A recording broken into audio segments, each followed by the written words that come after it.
मेरे सभी अंग पुष्ट हों तथा मेरे वाक, प्राण, चक्षु, श्रोत, बल तथा संपूर्ण इंद्रियां पुष्ट हों। यह सब उपनिषद्वेद्य ब्रह्म है। मैं ब्रह्म का निराकरण न करूं तथा ब्रह्म मेरा निराकरण न करें, अर्थात मैं ब्रह्म से विमुख न होऊं और ब्रह्म मेरा परित्याग न करें। इस प्रकार हमारा परस्पर अनिराकरण हो। उपनिषदों में जो धर्म हैं वे आत्मज्ञान में लगे हुए मुझ में स्थापित हों। मेरे त्रिविध अधिभौतिक, अधिदैविक तथा आध्यात्मिक तापों की शांति हो। ओम यह अक्षर ही उद्गीत है, इसकी ही उपासना करनी चाहिए। ओम ऐसा ही उद्गान करता है, उसकी ही व्याख्या की जाती है। इन भूतों का रस पृथ्वी है, पृथ्वी का रस जल है, जल का रस औषधियां हैं, औषधियों का रस पुरुष है, पुरुष का रस वाक है, वाक का रस अर्क है, रख का रस साम है और साम का रस उद्गीत है। यह जो उद्गीत है वह संपूर्ण रसों में रसतम, उत्कृष्ट, पर का प्रतीक होने योग्य और पृथ्वी आदि रसों में आठवां है। अब यह विचार किया जाता है कि कौन कौन सा रख है, कौन कौन सा साम है और कौन कौन सा उद्गीत है। वाक ही रख है, प्राण साम है और ओम यह अक्षर उद्गीत है। ये जो रख और समरूप वाक और प्राण हैं परस्पर मिथुन हैं। वह यह मिथुन ओम इस अक्षर में संसृष्ट होता है। जिस समय मिथुन परस्पर मिलते हैं उस समय वे एक दूसरे की कामनाओं को प्राप्त कराने वाले होते हैं। जो विद्वान इस प्रकार इस उद्गीत रूप अक्षर की उपासना करता है वह संपूर्ण कामनाओं की प्राप्ति कराने वाला होता है। वह यह ओंकार ही अनुज्ञा अक्षर है। मनुष्य किसी को कुछ अनुमति देता है तो ओम ऐसा ही कहता है। यह अनुज्ञा ही समृद्धि है। जो इस प्रकार जानने वाला पुरुष इस उद्गीत अक्षर की उपासना करता है वह निश्चय ही संपूर्ण कामनाओं को समृद्ध करने वाला होता है। उस अक्षर से ही यह त्रैविद्या प्रवृत्त होती है। ओम ऐसा कहकर ही अध्वर्यु आश्रवण कर्म करता है। ओम ऐसा कहकर ही होता शंसन करता है तथा ओम ऐसा कहकर ही उद्गाता उद्गान करता है। इस अक्षर की पूजा के लिए ही संपूर्ण वैदिक कर्म है तथा इसी की महिमा और रस के द्वारा सब कर्म प्रवृत्त होते हैं। जो इस अक्षर को इस प्रकार जानता है और जो नहीं जानता वे दोनों ही उसके द्वारा कर्म करते हैं, किंतु विद्या और अविद्या दोनों भिन्न भिन्न हैं। जो कर्म विद्या, श्रद्धा और योग से युक्त होकर किया जाता है वही प्रबलतर होता है। इस प्रकार निश्चय ही यह सब इस अक्षर की ही व्याख्या है, प्रसिद्ध है। प्रजापति के पुत्र देवता और असुर किसी कारणवश युद्ध करने लगे। उनमें से देवताओं ने यह सोचकर कि इसके द्वारा इनका पराभव करेंगे उद्गीत का अनुष्ठान किया।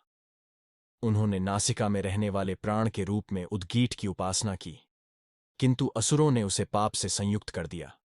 इसी से वह सुगंध और दुर्गंध दोनों को सूंघता है, क्योंकि वह पाप से युक्त है।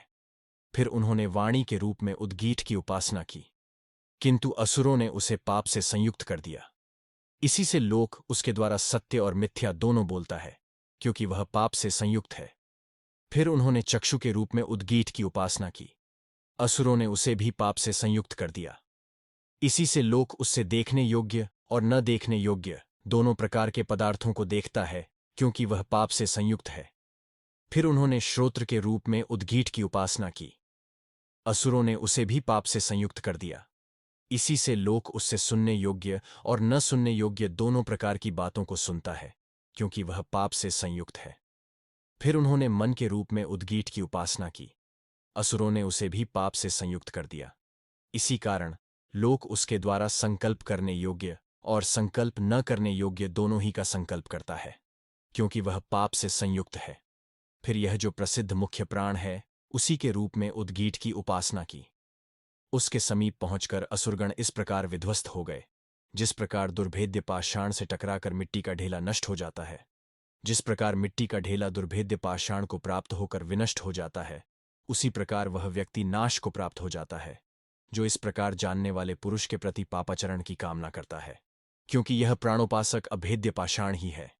लोक इसके द्वारा न सुगंध को जानता है और न दुर्गंध को ही जानता है, क्योंकि यह पाप से पराभूत नहीं है। अतः यह जो कुछ खाता या पीता है उससे अन्य प्राणों का पोषण करता है।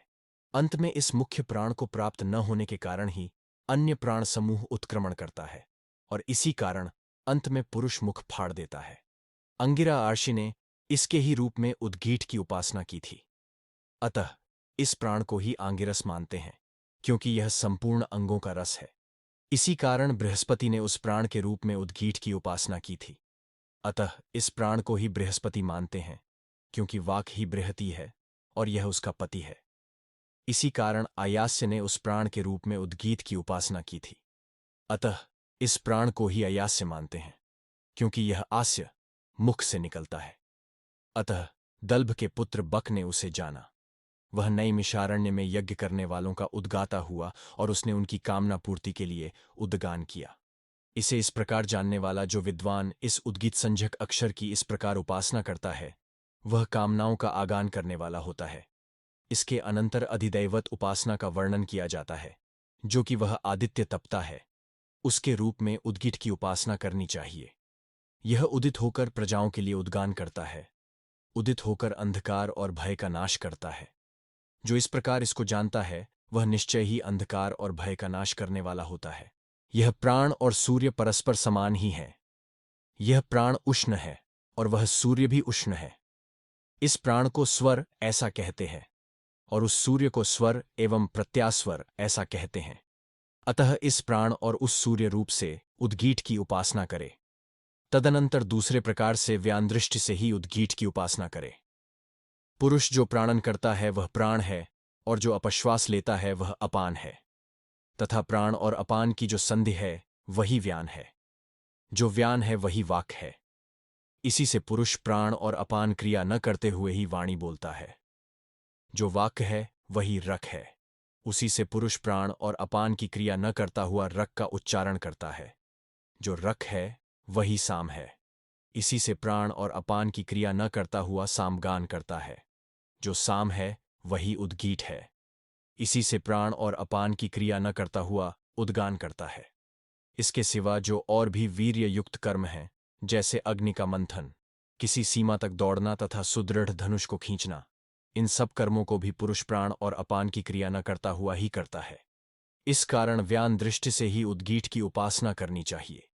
इसके पश्चात उद्गीताक्षरों की उद्गीत उस नाम के अक्षरों की उपासना करनी चाहिए। उद्गीत इस शब्द में प्राण ही उत है, क्योंकि प्राण से ही उठता है। वाणी ही गी है, क्योंकि वाणी को गिरा कहते हैं, तथा अन्न ही थ है, क्योंकि अन्न में ही यह सब स्थित है। द्यो ही उत है, अंतरिक्ष गी है और पृथ्वी थ है। आदित्य ही उत है, वायु गी है और अग्नि थ है। सामवेद ही उत है, यजुर्वेद गी है और ऋग्वेद थ है। इन अक्षरों को इस प्रकार जानने वाला जो विद्वान उद्गीत इस प्रकार इन उद्गीताक्षरों की उपासना करता है, उसके लिए वाणी, जो वाक का दोह है, उसका दोहन करती है तथा वह अन्नवान और अन्न का भोक्ता होता है। अब निश्चय ही कामनाओं की समृद्धि के साधन का वर्णन किया जाता है। अपने उपगंतव्यों की इस प्रकार उपासना करे, जिस साम के द्वारा उद्गाता को स्तुति करना हो, उस साम का चिंतन करे। वह साम जिस आर्चा में प्रतिष्ठित हो, उस आर्चा का, जिस आर्षि वाला हो, उस आर्षि का, तथा जिस जिस देवता की स्तुति करने वाला हो, उस देवता का चिंतन करे। वह जिस छंद के द्वारा स्तुति करने वाला हो, उस छंद का उपधावन करे, तथा जिस स्तोम से स्तुति करने वाला हो, उस स्तोम का चिंतन करे। जिस दिशा की स्तुति करने वाला हो, उस दिशा का चिंतन करे। अंत में अपने स्वरूप का चिंतन कर, अपनी कामना का चिंतन करते हुए अप्रमत्त होकर स्तुति करे। जिस फल की इच्छा से युक्त होकर वह स्तुति करता है, वही फल तत्काल समृद्धि को प्राप्त होता है।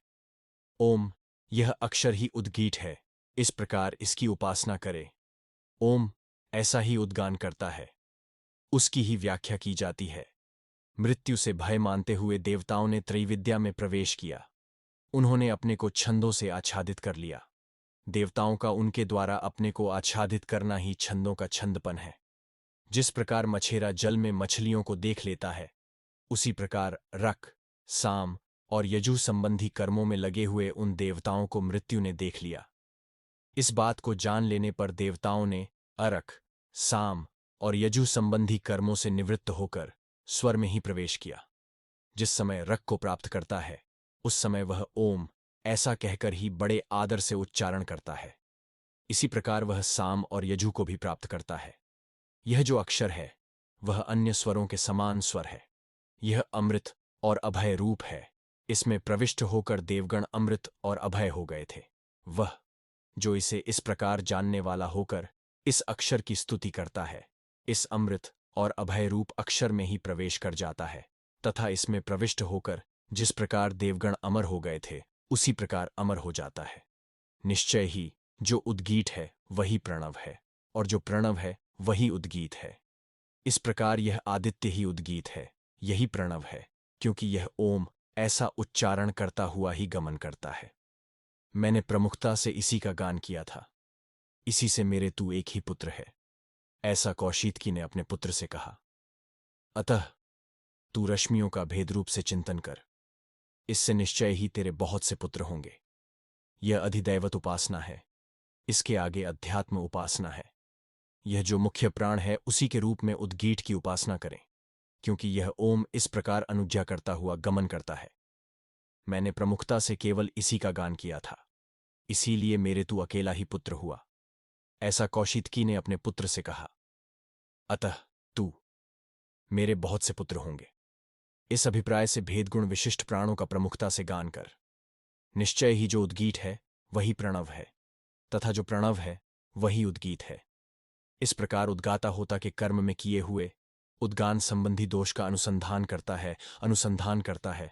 पृथ्वी ही आरक है और अग्निसाम है, वह यह अग्निसंज्ञक साम रक में ही अधिष्ठित है, अतः रक में अधिष्ठित साम का ही गान किया जाता है। यह पृथ्वी ही सा है और अग्नि अम है, इस प्रकार ये साम है। अंतरिक्ष ही रक है और वायु साम है, वह यह साम रक में ही अधिष्ठित है, अतः रक में अधिष्ठित साम का ही गान किया जाता है। अंतरिक्ष ही सा है और वायु अम है, इस प्रकार ये साम है। तथा यह जो आदित्य की शुक्ल ज्योति है वही रक है और उसमें जो नीलवर्ण अत्यंत श्यामता दिखाई देती है वह साम है, वह यह अग्निसंज्ञक साम रक में ही अधिष्ठित है, अतः रक में अधिष्ठित साम का ही गान किया जाता है। तथा यह जो आदित्य का शुक्ल प्रकाश है वही सा है और जो नीलवर्ण अत्यंत श्यामता है वही अम है, इस प्रकार ये साम है। तथा यह जो आदित्य मंडल के अंतर्गत सुवर्णमय सा पुरुष दिखाई देता है, जो सुवर्ण के समान श्मश्रुओं वाला और स्वर्ण सदृश केशों वाला है तथा जो नखपर्यंत सारा का सारा सुवर्ण सा ही है, उसके दोनों नेत्र बंदर के बैठने के स्थान के सदृश अरुण वर्ण वाले पुंडरीक के समान हैं। उसका उत ऐसा नाम है क्योंकि वह संपूर्ण पापों से ऊपर गया हुआ है। जो इस प्रकार जानता है वह निश्चय ही संपूर्ण पापों से ऊपर उठ जाता है। उस देव के रख और साम ये दोनों पक्ष हैं, इसी से वह देव उद्गीत रूप है और इसी से इसका गान करने वाला उद्गाता कहलाता है, क्योंकि वह इस उत का ही गान करने वाला होता है। वह यह उत नामक देव जो इस आदित्य लोक से ऊपर के लोक हैं और जो देवताओं की कामनाएं हैं उनका शासन करता है। यह अधिदैवत उद्गीतोपासना है। इससे आगे अध्यात्म उपासना है। वाणी ही रख है और प्राण साम है, इस प्रकार इस रख में साम अधिष्ठित है, अतः रख में अधिष्ठित साम का ही गान किया जाता है।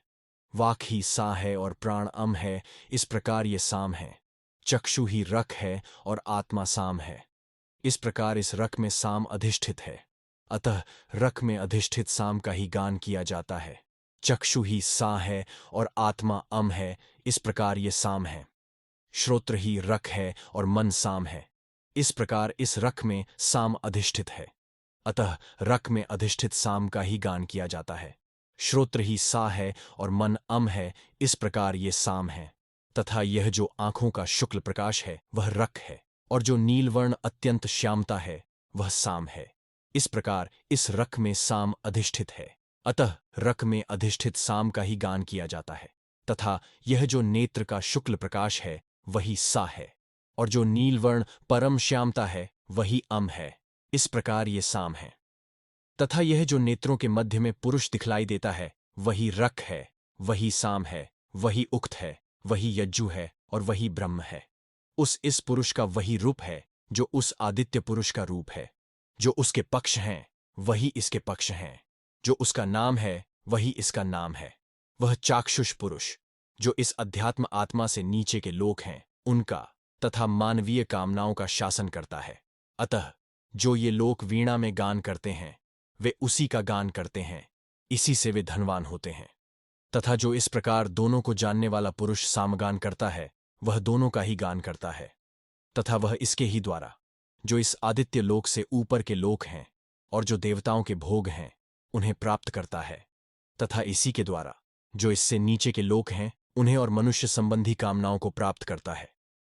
अतः इस प्रकार जानने वाला उद्गाता कहे, मैं तेरे लिए किन इष्ट कामनाओं का आगान करूं, क्योंकि यह उद्गाता कामनाओं के आगान में समर्थ होता है, जो कि इस प्रकार जानने वाला होकर सामगान करता है, सामगान करता है।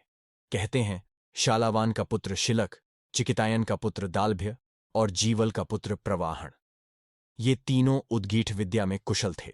उन्होंने परस्पर कहा, हम लोग उद्गीत विद्या में निपुण हैं, अतः यदि आप लोगों की अनुमति हो तो उद्गीत के विषय में परस्पर वार्तालाप करें।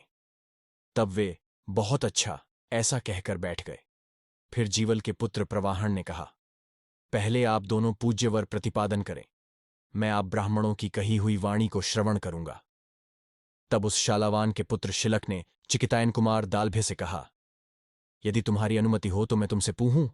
उसने कहा, पूछो। साम की गति, आश्रय क्या है? इस पर दूसरे ने स्वर ऐसा कहा। स्वर की गति क्या है? ऐसा प्रश्न होने पर दूसरे ने प्राण ऐसा कहा। प्राण की गति क्या है? इस पर दूसरे ने अन्न ऐसा कहा। तथा अन्न की गति क्या है? ऐसा पूछे जाने पर दालभ्य ने जल ऐसा कहा। जल की गति क्या है? ऐसा प्रश्न होने पर उसने वह लोक ऐसा कहा। उस लोक की गति क्या है? इस पर दालभ्य ने कहा कि स्वर्गलोक का अतिक्रमण करके साम को कोई किसी दूसरे आश्रय में नहीं ले जा सकता। हम साम को स्वर्गलोक में ही स्थित करते हैं, क्योंकि साम की स्वर्ग रूप से ही स्तुति की गई है। उस चिकितान पुत्र दालभ्य से शालावान के पुत्र शिलक ने कहा, हे दालभ्य, तेरा साम निश्चय ही अप्रतिष्ठित है। जो इस समय कोई सामवेत्ता यह कह दे कि तेरा मस्तक गिर जाए, तो निश्चय ही तेरा मस्तक गिर जाएगा। मैं यह बात श्रीमान से जानना चाहूंगा। इस पर शिलक ने कहा, जान लो। तब उस लोक की गति क्या है? ऐसा पूछे जाने पर उसने यह लोक ऐसा कहा। फिर इस लोक की गति क्या है? ऐसा प्रश्न होने पर इस प्रतिष्ठाभूत लोक का अतिक्रमण करके साम को अन्यत्र नहीं ले जाना चाहिए, ऐसा कहा। हम प्रतिष्ठाभूत इस लोक में साम को स्थित करते हैं, क्योंकि साम का प्रतिष्ठा रूप से ही स्तवन किया गया है। तब उससे जीवल के पुत्र प्रवाहण ने कहा, हे शालावत्य, निश्चय ही तुम्हारा साम अंतवान है। यदि कोई ऐसा कह दे कि तुम्हारा मस्तक गिर जाए, तो तुम्हारा मस्तक गिर जाएगा। तब शालावत्य ने कहा, मैं इसे श्रीमान से जानना चाहता हूं। इस पर प्रवाहण ने जान लो ऐसा कहा। इस लोक की गति क्या है? इस पर प्रवाहण ने कहा, आकाश, क्योंकि ये समस्त भूत आकाश से ही उत्पन्न होते हैं, आकाश में ही लय को प्राप्त होते हैं, और आकाश ही इनसे बड़ा है, अतः आकाश ही इनका आश्रय है। वह यह उद्गीत परम उत्कृष्ट है, यह अनंत है। जो इसे इस प्रकार जानने वाला विद्वान इस परमोत्कृष्ट उद्गीत की उपासना करता है, उसका जीवन परमोत्कृष्ट हो जाता है, और वह उत्तरोत्तर उत्कृष्ट लोकों को अपने अधीन कर लेता है। शुनक के पुत्र अतिधनवा ने इस उद्गीत का उद्दर शांडिल्य के प्रति निरूपण कर उससे कहा, जब तक तेरी संतति में से इस उद्गीत को जानेंगे, तब तक इस लोक में उनका जीवन उत्तरोत्तर उत्कृष्टतर होता जाएगा, तथा परलोक में भी उसे उत्कृष्ट से उत्कृष्ट लोक की प्राप्ति होती है। जो इसे इस प्रकार जानने वाला पुरुष इसकी उपासना करता है, उसका जीवन निश्चय ही इस लोक में उत्कृष्टतर होता है, तथा परलोक में भी उसे उत्तरोत्तर उत्कृष्टतर लोक प्राप्त होता है। परलोक में भी उसे उत्तरोत्तर उत्कृष्टतर लोक प्राप्त होता है। ओले और पत्थर पड़ने से कुरुदेश की खेती चौपट हो जाने पर वहां इभ्य ग्राम के भीतर आटी की पत्नी के साथ चक्र का पुत्र उशस्ति दुर्गति की अवस्था में रहता था।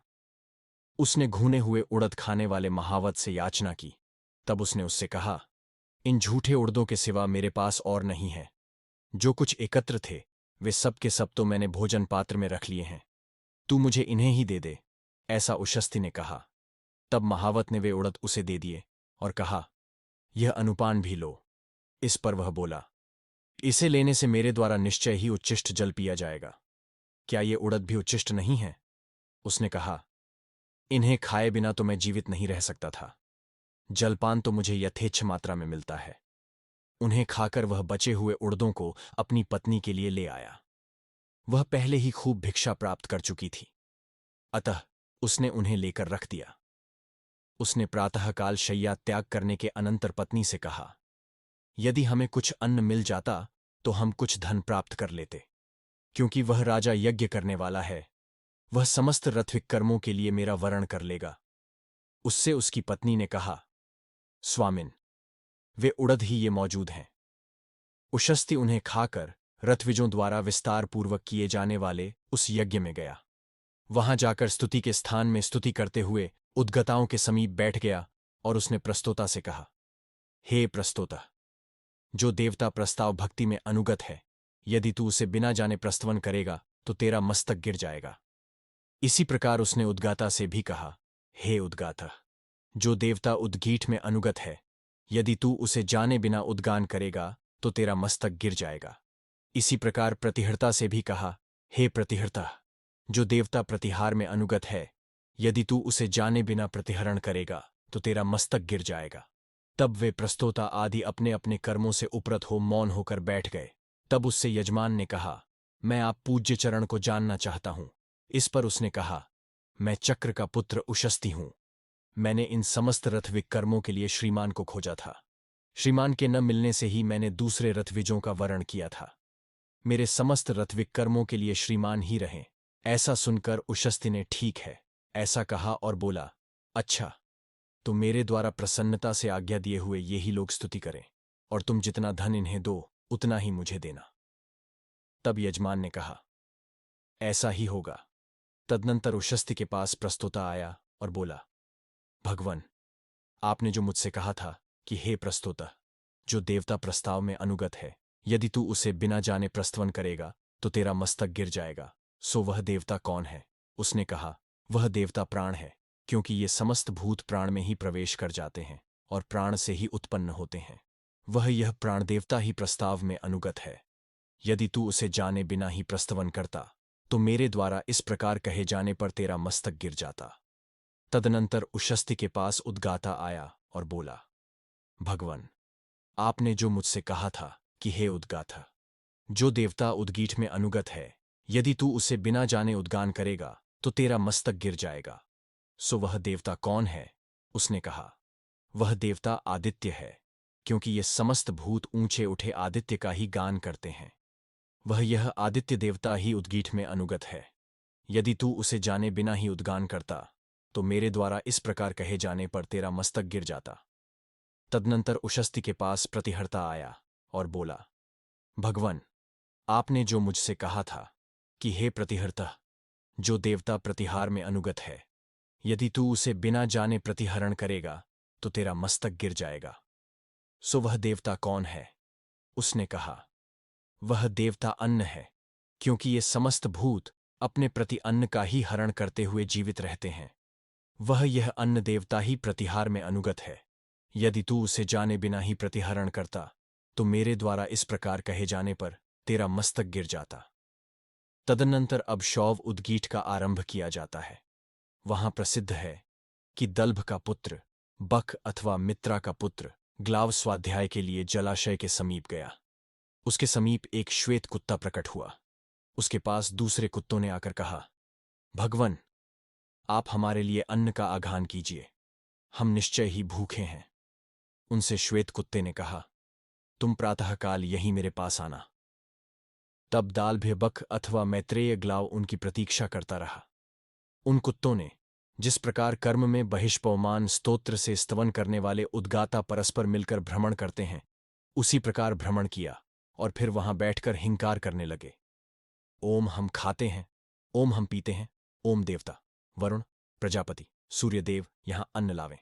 हे अन्नपते, यहां अन्न लाओ, अन्न लाओ, ओम। यह लोक ही हावकार है, वायु हायकार है, चंद्रमा अतकार है, आत्मा एहकार है और अग्नि ईकार है, आदित्य ऊकार है, निहवेकार है, विश्वदेव ओहोईकार हैं, प्रजापति हिंकार है तथा प्राण स्वर है, अन्न या है एवं विराट वाक्य है, जिसका निरूपण नहीं किया जा सकता, और जो संचार करने वाला है वह 13वां स्तोभ हुकार है। जो इस प्रकार इस साम संबंधी उपनिषद को जानता है, उसे वाणी, जो वाणी का फल है, उस फल को देती है, तथा वह अन्नवान और अन्न भक्षण करने वाला होता है। द्वितीयोध्यायः ओम समस्त साम की उपासना साधु है। जो साधु होता है उसको साम कहते हैं, और जो असाधु होता है वह असाम कहलाता है। इसी विषय में कहते हैं, इसके पास साम द्वारा गया। तो लोग यही कहते हैं कि वह इसके पास साधु भाव से गया, और वह इसके पास असाम द्वारा गया, तो लोग यही कहते हैं कि वह इसके यहाँ असाधु भाव से प्राप्त हुआ। इसके अनंतर ऐसा भी कहते हैं कि हमारा साम अर्थात जब शुभ होता है तो आह बड़ा अच्छा हुआ, ऐसा कहते हैं।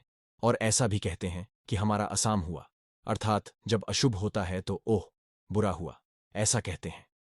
इसे ऐसे जानने वाला पुरुष साम साधु है, इस प्रकार उपासना करता है। उसके पास जो साधु धर्म है वे शीघ्र ही आ जाते हैं और उसके प्रति विनम्र हो जाते हैं। ऊपर के लोकों में निम्नांकित रूप से 5 प्रकार के साम की उपासना करनी चाहिए। पृथ्वी हिंकार है, अग्नि प्रस्ताव है, अंतरिक्ष उद्गीत है, आदित्य प्रतिहार है और द्युलोक निधन है। अब अधोमुख लोकों में सामोपासना का निरूपण किया जाता है। द्युलोक हिंकार है, आदित्य प्रस्ताव है, अंतरिक्ष उद्गीत है, अग्नि प्रतिहार है और पृथ्वी निधन है। जो इसे इस प्रकार जानने वाला पुरुष लोकों में पंचविध साम की उपासना करता है, उसके प्रति ऊर्ध्व और अधोमुख लोक भोग्य रूप से उपस्थित होते हैं। वृष्टि में 5 प्रकार के साम की उपासना करें। पूर्वीय वायु हिंकार है, मेघ जो उत्पन्न होता है वह प्रस्ताव है, जो बरसता है वह उद्गीत है, जो चमकता और गर्जना करता है वह प्रतिहार है, मेघ जो जल ग्रहण करता है वह निधन है। जो इसे इस प्रकार जानने वाला पुरुष वृष्टि में 5 प्रकार के साम की उपासना करता है, उसके लिए वर्षा होती है और वह वर्षा करा लेता है। सब प्रकार के जलों में 5 प्रकार के साम की उपासना करे। मेघ जो घनीभाव को प्राप्त होता है वह हिंकार है, जो बरसता है वह प्रस्ताव है, नदियां जो पूर्व की ओर बहती हैं वह उद्गीत है, तथा जो पश्चिम की ओर बहती हैं वह प्रतिहार है और समुद्र निधन है। जो इसे इस प्रकार जानने वाला पुरुष सब जलों में पंचविध साम की उपासना करता है, वह जल में नहीं मरता और जल से संपन्न होता है। ऋतुओं में 5 प्रकार के साम की उपासना करे। वसंत हिंकार है, ग्रीष्म प्रस्ताव है, वर्षा उद्गीत है, शरद प्रतिहार है और हेमंत निधन है। जो इसे इस प्रकार जानने वाला पुरुष ऋतुओं में 5 प्रकार के साम की उपासना करता है, उसे ऋतुएं अपने अनुरूप भोग देती हैं और वह ऋतुमान होता है। पशुओं में 5 प्रकार के साम की उपासना करे। बकरे हिंकार हैं, भेड़ें प्रस्ताव हैं, गौए उद्गीत हैं, अश्व प्रतिहार हैं और पुरुष निधन है। जो इसे इस प्रकार जानने वाला पुरुष पशुओं में पंचविध साम की उपासना करता है, उसे पशु प्राप्त होते हैं और वह पशुधन से संपन्न होता है। प्राणों में 5 प्रकार के परोव्रिय साम की उपासना करे। प्राण हिंकार है, वाक् प्रस्ताव है, चक्षु उद्गीत है, श्रोत्र प्रतिहार है और मन निधन है। ये उपासनाएं निश्चय ही परोव्रिय हैं। जो इसे इस प्रकार जानने वाला पुरुष प्राणों में उत्तरोत्तर उत्कृष्टतर साम की उपासना करता है, उसका जीवन उत्तरोत्तर उत्कृष्टतर होता जाता है और वह उत्तरोत्तर उत्कृष्टतर लोकों को जीत लेता है। यह 5 प्रकार की सामोपासना का निरूपण किया गया। अब सप्तविध साम की उपासना का प्रकरण है। वाणी में सप्तविध साम की उपासना करनी चाहिए। वाणी में जो कुछ है ऐसा स्वरूप है वह हिंकार है, जो कुछ प्र ऐसा स्वरूप है वह प्रस्ताव है, और जो कुछ आ ऐसा स्वरूप है वह आदि है। जो कुछ उत ऐसा शब्दरूप है वह उद्गीत है, जो कुछ प्रति ऐसा स्वरूप है वह प्रतिहार है, जो कुछ उप ऐसा शब्द है वह उपद्रव है, और जो कुछ नि ऐसा शब्दरूप है वह निधन है। जो इसे इस प्रकार जानने वाला पुरुष वाणी में सप्तविध साम की उपासना करता है, उसे वाणी जो कुछ वाणी का दोह है उसे देती है, तथा वह प्रचुर अन्न से संपन्न और उसका भोक्ता होता है। उस आदित्य में ये संपूर्ण भूत अनुगत हैं, ऐसा जाने। जो उस आदित्य के उदय से पूर्व है वह हिंकार है। उस सूर्य का जो हिंकार रूप है उसके पशु अनुगत हैं, इससे वे हिंकार करते हैं। अतः वे ही इस आदित्य रूप साम के हिंकार भाजन हैं। तथा सूर्य के पहले पहल उदित होने पर जो रूप होता है वह प्रस्ताव है। उसके उस रूप के मनुष्य अनुगामी हैं, अतः वे प्रस्तुति और प्रशंसा की इच्छा वाले हैं, क्योंकि वे इस साम की प्रस्ताव भक्ति का सेवन करने वाले हैं। तत्पश्चात आदित्य का जो रूप संघववेला में रहता है वह आदि है। उसके उस रूप के अनुगत पक्षीगण हैं, क्योंकि वे इस साम के आदि का भजन करने वाले हैं, इसलिए वे अंतरिक्ष में अपने को निराधार रूप से सब ओर ले जाते हैं। तथा अब जो मध्य दिवस में आदित्य का रूप होता है वह उद्गीत है। इसके उस रूप के देवतागण अनुगत हैं, इसी से वे प्रजापति से उत्पन्न हुए प्राणियों में सर्वश्रेष्ठ हैं, क्योंकि वे इस साम की उद्गीत भक्ति के भागी हैं। तथा आदित्य का जो रूप मध्याह्न के पश्चात और अपराह्न के पूर्व होता है, वह प्रतिहार है। उसके उस रूप के अनुगामी गर्भ हैं। इसी से वे प्रतिहृत किए जाने पर नीचे नहीं गिरते, क्योंकि वे इस साम की प्रतिहार भक्ति के पात्र हैं। तथा आदित्य का जो रूप अपराह्न के पश्चात और सूर्यास्त के पूर्व होता है, वह उपद्रव है। उसके उस रूप के अनुगामी वन्य पशु हैं। इसी से वे पुरुष को देखकर भयवश अरण्य अथवा गुहा में भाग जाते हैं, क्योंकि वे इस साम की उपद्रव भक्ति के भागी हैं। तथा आदित्य का जो रूप सूर्यास्त से पूर्व होता है, वह निधन है। उसके उस रूप के अनुगत पितृगण हैं। इसी से उन्हें स्थापित करते हैं, क्योंकि वे पितृगण निश्चय ही इस साम की निधन भक्ति के पात्र हैं। अब समान अक्षरों वाले मृत्यु से अतीत सप्तविध साम की उपासना करें। हिंकार, यह 3 अक्षरों वाला है, तथा प्रस्ताव, यह भी 3 अक्षरों वाला है, अतः उसके समान है। आदि, यह 2 अक्षरों वाला नाम है, और प्रतिहार, यह 4 अक्षरों वाला नाम है।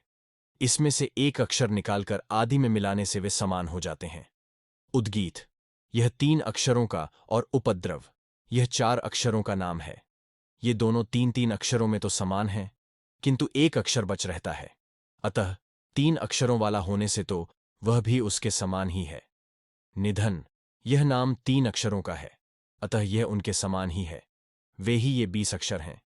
21 अक्षरों द्वारा साधक आदित्य लोक को प्राप्त करता है, क्योंकि इस लोक से वह आदित्य निश्चय ही 21वां है।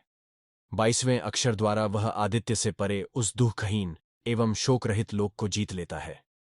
आदित्य लोक की जय प्राप्त करता है, तथा उसे आदित्य विजय से भी उत्कृष्ट जय प्राप्त होती है। जो इस उपासना को इस प्रकार जानने वाला होकर आत्मसम्मित और मृत्यु से अतीत सप्तविध साम की उपासना करता है, साम की उपासना करता है। मन हिंकार है, वाक् प्रस्ताव है, चक्षु उद्गीट है, श्रोत्र प्रतिहार है, और प्राण निधन है। यह गायत्र संज्ञक साम प्राणों में प्रतिष्ठित है। वह जो इस प्रकार गायत्र संज्ञक साम को प्राणों में प्रतिष्ठित जानता है, प्राणवान होता है, पूर्ण आयु का उपभोग करता है, प्रशस्त जीवन लाभ करता है, प्रजा और पशुओं द्वारा महान होता है, तथा कीर्ति के द्वारा भी महान होता है। वह महामना होवे, यही उसका व्रत है। अभिमंथन करता है, यह हिंकार है। धूम उत्पन्न होता है, यह प्रस्ताव है। प्रज्वलित होता है, यह उद्गीट है। अंगार होते हैं, यह प्रतिहार है, तथा शांत होने लगता है, यह निधन है, और सर्वथा शांत हो जाता है, यह भी निधन है। रथंतर साम अग्नि में प्रतिष्ठित है। वह जो पुरुष इस प्रकार इस रथंतर साम को अग्नि में अनुस्यूत जानता है, वह ब्रह्म तेज से संपन्न और अन्न का भोक्ता होता है, पूर्ण जीवन का उपभोग करता है, उज्ज्वल जीवन व्यतीत करता है, प्रजा और पशुओं के कारण महान होता है, तथा कीर्ति के कारण भी महान होता है।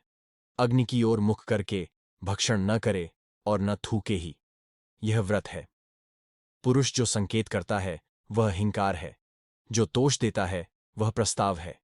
स्त्री के साथ जो सोता है, वह उद्गीट है। अपनी अनेक पत्नियों में से प्रत्येक के साथ जो शयन करता है, वह प्रतिहार है। मिथुन द्वारा जो समय बिताता है, वह निधन है। मैथुन आदि क्रिया की जो समाप्ति करता है, वह भी निधन ही है। यह वामदेव्य साम मिथुन में ओतप्रोत है। जो पुरुष इस प्रकार इस वामदेव्य साम को मिथुन में ओतप्रोत जानता है, वह मिथुनवान होता है, प्रत्येक मैथुन से संतान को जन्म देता है, सारी आयु का उपभोग करता है, उज्ज्वल जीवन बिताता है, प्रजा और पशुओं के कारण महान होता है, तथा कीर्ति के कारण भी महान होता है। जिस उपासक के अनेक पत्नियां हों, वह उनमें से किसी का भी परित्याग न करे, यह व्रत है। उदित होता हुआ सूर्य हिंकार है, उदित हुआ प्रस्ताव है, मध्याह्नकालिक सूर्य उद्गीट है, मध्याह्नोत्तरकालिक प्रतिहार है, और जो अस्तमित होने वाला सूर्य है, वह निधन है। यह बृहद साम सूर्य में स्थित है।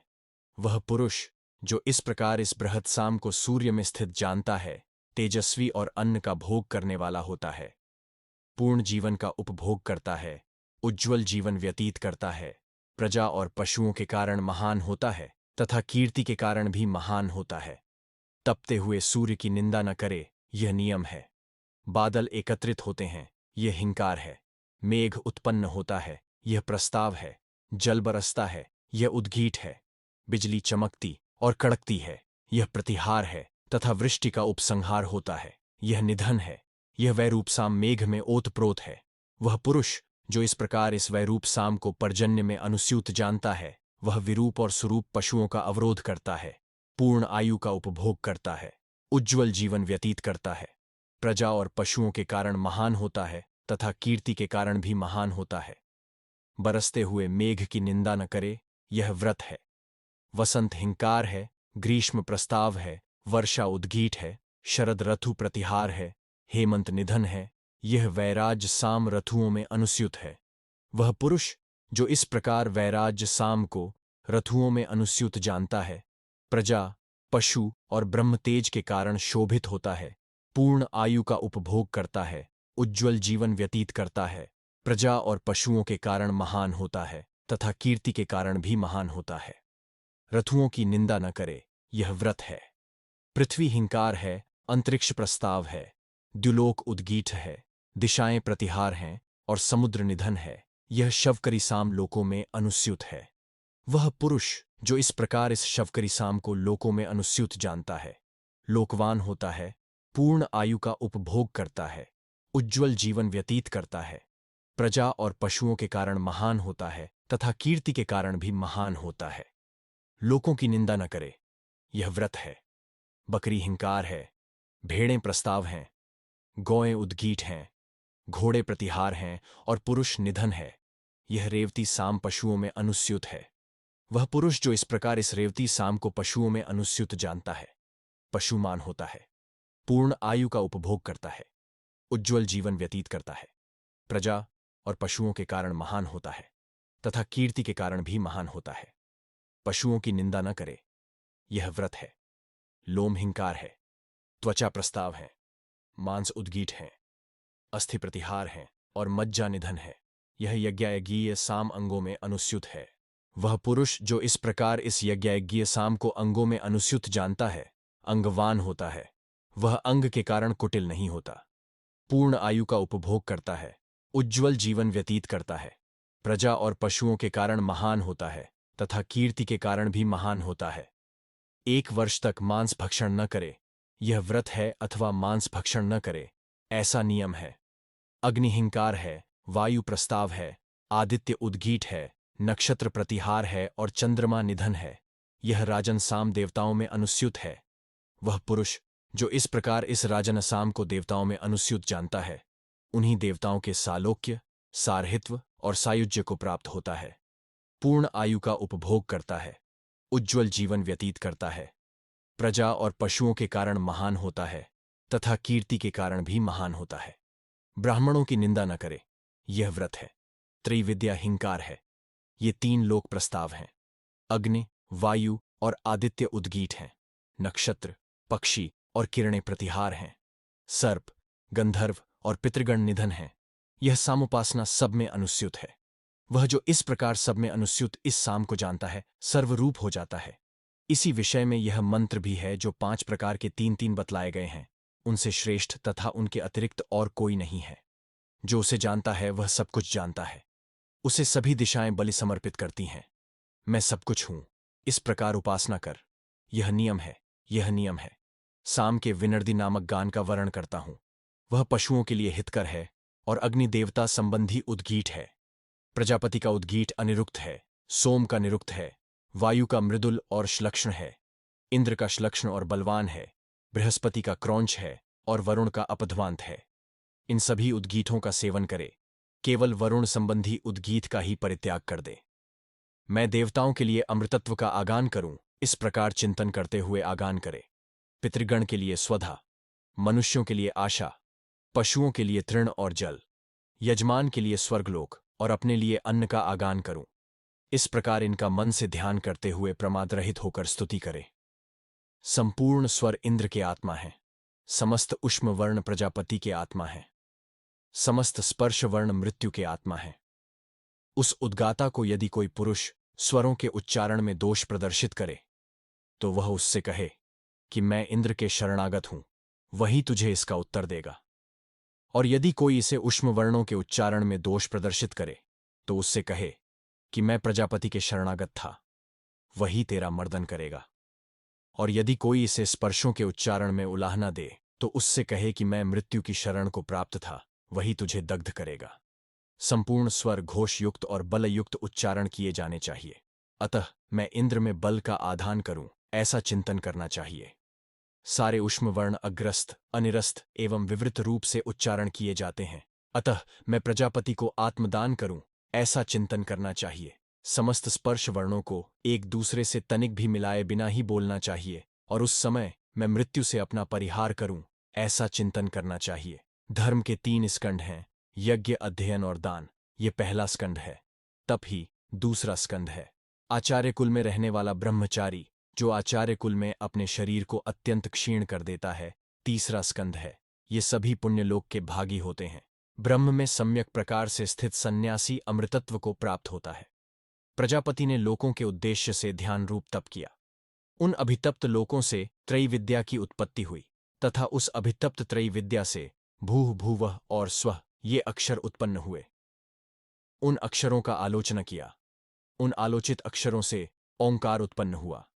जिस प्रकार शंकुओं से संपूर्ण पत्ते व्याप्त रहते हैं, उसी प्रकार ओंकार से संपूर्ण वाक व्याप्त है। ओंकार ही यह सब कुछ है। ओंकार ही यह सब कुछ है। ब्रह्मवादी कहते हैं कि प्रातः सवन वसुओं का है, मध्याह्न सवन रुद्रों का है, तथा तृतीय सवन आदित्य और विश्वेदेवों का है। तो फिर यजमान का लोक कहाँ है? जो यजमान उस लोक को नहीं जानता, वह किस प्रकार यज्ञानुष्ठान करेगा? अतः उसे जानने वाला ही यज्ञ करेगा। प्रातः अनुवाक का आरंभ करने से पूर्व वह गाढ़पत्य अग्नि के पीछे की ओर उत्तराभिमुख बैठकर वसुदेवता संबंधी साम का गान करता है। तुम इस लोक का द्वार खोल दो, जिससे कि हम राज्य प्राप्ति के लिए तुम्हारा दर्शन कर लें। तदनंतर हवन करता है। पृथ्वी में रहने वाले यह लोक निवासी अग्निदेव को नमस्कार है। मुझ यजमान को तुम लोक की प्राप्ति कराओ। यह निश्चय ही यजमान का लोक है, मैं इसे प्राप्त करने वाला हूं। इस लोक में यजमान मैं आयु समाप्त होने के अनंतर पुण्यलोक को प्राप्त होऊंगा, स्वाहा, ऐसा कहकर हवन करता है। और परिघ को नष्ट करो, ऐसा कहकर उत्थान करता है। वसुगण उसे प्रातः स्वन प्रदान करते हैं। मध्याह्न सवर्ण का आरंभ करने से पूर्व यजमान दक्षिणाग्नि के पीछे उत्तराभिमुख बैठकर रुद्रदेवता संबंधी साम का गान करता है। तुम इस लोक का द्वार खोल दो, जिससे कि हम वैराग्य पद की प्राप्ति के लिए तुम्हारा दर्शन कर सकें। तदनंतर हवन करता है। अंतरिक्ष में रहने वाले अंतरिक्ष लोक निवासी वायुदेव को नमस्कार है। मुझ यजमान को तुम लोक की प्राप्ति कराओ। यह निश्चय ही यजमान का लोक है, मैं इसे प्राप्त करने वाला हूं। यहां यजमान मैं आयु समाप्त होने के अनंतर अंतरिक्ष लोक को प्राप्त होऊंगा, स्वाहा, ऐसा कहकर हवन करता है। और परिघ को नष्ट करो, ऐसा कहकर उत्थान करता है। रुद्रगण उसे मध्याह्न स्वन प्रदान करते हैं। तृतीय सवन का आरंभ करने से पूर्व यजमान आहवनीयाग्नि के पीछे उत्तराभिमुख बैठकर आदित्य और विश्वेदेव संबंधी साम का गान करता है। लोक का द्वार खोल दो, जिससे कि हम स्वराज्य पद की प्राप्ति के लिए तुम्हारा दर्शन कर सकें। यह आदित्य संबंधी साम है। अब विश्वेदेव संबंधी साम कहते हैं, लोक का द्वार खोल दो, जिससे कि हम साम्राज्य प्राप्ति के लिए तुम्हारा दर्शन कर सकें। तदनंतर हवन करता है। स्वर्ग में रहने वाले द्युलोक निवासी आदित्यों को और विश्वदेवों को नमस्कार है। मुझ यजमान को तुम लोक की प्राप्ति कराओ। यह निश्चय ही यजमान का लोक है, मैं इसे प्राप्त करने वाला हूं। यहां यजमान मैं आयु समाप्त होने के अनंतर इसे प्राप्त होऊंगा, स्वाहा, ऐसा कहकर हवन करता है। और परिघ को नष्ट करो, ऐसा कहकर उत्थान करता है। उसको आदित्य और विश्वेदेव तृतीय सवन प्रदान करते हैं। जो इस प्रकार जनता है, जो इस प्रकार जनता है, वह निश्चय ही यज्ञ की मात्रा को जनता है। तृतीय अध्याय। ओम। यह आदित्य निश्चय ही देवताओं का मधु है। द्युलोक ही उसका तिरछा बांस है। अंतरिक्ष छत्ता है और किरणें मक्खियों के बच्चे हैं। उस आदित्य की जो पूर्व दिशा की किरणें हैं, वे ही इसके पूर्व दिशावर्ती छिद्र हैं। रक ही मधुकर हैं, ऋग्वेद ही पुष्प हैं, वे सोम आदि अमृत ही जल हैं। इन रक ने ही इस ऋग्वेद का अभितप किया। उस अभितप्त ऋग्वेद से यश, तेज, इंद्रिय, वीर्य और अन्नाद्य रूप रस उत्पन्न हुआ। वह यश आदि रस विशेष रूप से गया। उसने जाकर आदित्य के पूर्व भाग में आश्रय लिया। यह जो आदित्य का रोहित लाल रूप है, वही यह रस है। तथा इसकी जो दक्षिण दिशा की किरणें हैं, वे ही इसकी दक्षिण दिशावर्तिनी मधुनाड़ियां हैं। यजुः श्रुतियां ही मधुकर हैं, यजुर्वेद ही पुष्प हैं, तथा वह सोमादिरूप अमृत ही आप है। इन यजुः श्रुतियों ने इस यजुर्वेद का अभिताप किया। उस अभितप्त यजुर्वेद से यश, तेज, इंद्रिय, वीर्य और अन्नाद्य रूप रस उत्पन्न हुआ। वह रस विशेष रूप से गया। उसने जाकर आदित्य के दक्षिण भाग में आश्रय लिया। यह जो आदित्य का शुक्ल रूप है वही यह है, तथा ये जो इसकी पश्चिम ओर की रश्मियां हैं वे ही इसकी पश्चिमीय मधुनाड़ियां हैं। सामश्रुतियां ही मधुकर हैं, सामवेद ही पुष्प है, तथा वह अमृत ही आप है। उन इन सामश्रुतियों ने इस सामवेद का अभिताप किया। उस अभितप्त साम से यश, तेज, इंद्रिय, वीर्य और अन्नाद्य रूप रस उत्पन्न हुआ। उस रस ने विशेष रूप से गमन किया। उसने जाकर आदित्य के पश्चिम भाग में आश्रय लिया। यह जो आदित्य का कृष्ण तेज है यह वही है, तथा ये जो इसकी उत्तर दिशा की रश्मियां हैं वे ही इसकी उत्तर दिशा की मधुनाड़ियां हैं। अथर्वांगिरस श्रुतियां ही मधुकर हैं, इतिहास पुराण ही पुष्प है, तथा वह अमृत ही आप है। उन इन अथर्वांगिरस श्रुतियों ने इस इतिहास पुराण का अभिताप किया। उस अभितप्त इतिहास पुराण ही से यश, तेज, इंद्रिय, वीर्य और अन्नाद्य रूप रस उत्पन्न हुआ। उस रस ने विशेष रूप से गमन किया। उसने जाकर आदित्य के उत्तर भाग में आश्रय लिया। यह जो आदित्य का अत्यंत कृष्ण रूप है यह वही है, तथा ये जो इसकी ऊर्ध्व रश्मियां हैं वे ही इसकी ऊर्ध्व मधुनाड़ियां हैं। गुह्य आदेश ही मधुकर हैं, ब्रह्म ही पुष्प है, तथा वह अमृत ही आप है। उन इन गुह्य आदेशों ने ही इस ब्रह्म का अभिताप किया। उस अभितप्त ब्रह्म से ही यश, तेज, इंद्रिय, वीर्य और अन्नाद्य रूप रस उत्पन्न हुआ। उस रस ने विशेष रूप से गमन किया। उसने जाकर आदित्य के ऊर्ध्व भाग में आश्रय लिया। यह जो आदित्य के मध्य में क्षुब्ध सा होता है यह वही है। वे ये ही रसों के रस हैं, वेद ही रस हैं और ये उनके भी रस हैं। वे ही ये अमृतों के अमृत हैं, वेद ही अमृत हैं और ये उनके भी अमृत हैं। इनमें जो पहला अमृत है उससे वसुगण अग्नि प्रधान होकर जीवन धारण करते हैं। देवगण न तो खाते हैं और न पीते ही हैं, वे इस अमृत को देखकर ही तृप्त हो जाते हैं। वे देवगण इस रूप को लक्षित करके ही उदासीन हो जाते हैं और फिर इसी से उत्साहित होते हैं। वह जो इस प्रकार इस अमृत को जानता है वह वसुओं में ही कोई एक होकर अग्नि की ही प्रधानता से इसे देखकर तृप्त हो जाता है। वह इस रूप को लक्ष्य करके ही उदासीन हो जाता है और इस रूप से ही उत्साहित होता है। जब तक आदित्य पूर्व दिशा से उदित होता है और पश्चिम दिशा में अस्त होता है तब तक वह वसुओं के आधिपत्य और स्वराज्य को प्राप्त होता है। अब जो दूसरा अमृत है रुद्रगण इंद्र प्रधान होकर उसके आश्रित जीवन धारण करते हैं। देवगण न तो खाते हैं और न पीते ही हैं, वे इस अमृत को देखकर ही तृप्त हो जाते हैं। वे इस रूप को लक्षित करके ही उदासीन हो जाते हैं और फिर इसी से उद्यमशील होते हैं। वह जो इस प्रकार इस अमृत को जानता है वह रुद्रों में ही कोई एक होकर इंद्र की ही प्रधानता से इसे देखकर तृप्त हो जाता है। वह इस रूप को लक्ष्य करके ही उदासीन हो जाता है और इस रूप से ही उद्यमशील होता है। जब तक आदित्य पूर्व दिशा से उदित होता है और पश्चिम दिशा में अस्त होता है उससे दोगुने समय तक वह दक्षिण से उदित होता है और उत्तर में अस्त होता है। इतने समय पर्यंत वह रुद्रों के ही आधिपत्य और स्वराज्य को प्राप्त होता है। तदनंतर जो तीसरा अमृत है आदित्यगण वरुण प्रधान होकर उसके आश्रित जीवन धारण करते हैं। देवगण न तो खाते हैं और न पीते ही हैं, वे इस अमृत को देखकर ही तृप्त हो जाते हैं। वे इस रूप को लक्षित करके ही उदासीन हो जाते हैं और फिर इसी से उद्यमशील हो जाते हैं। वह जो इस प्रकार इस अमृत को जानता है आदित्यों में ही कोई एक होकर वरुण की ही प्रधानता से इस अमृत देखकर तृप्त हो जाता है। वह इस रूप से ही उदासीन हो जाता है और इस रूप से ही उद्यमशील हो जाता है। वह आदित्य जितने समय तक दक्षिण से उदित होता है और उत्तर में अस्त होता है उससे दोगुने समय तक पश्चिम से उदित होता है और पूर्व में अस्त होता रहता है। इतने समय तक वह आदित्यों के ही आधिपत्य और स्वराज्य को प्राप्त होता है।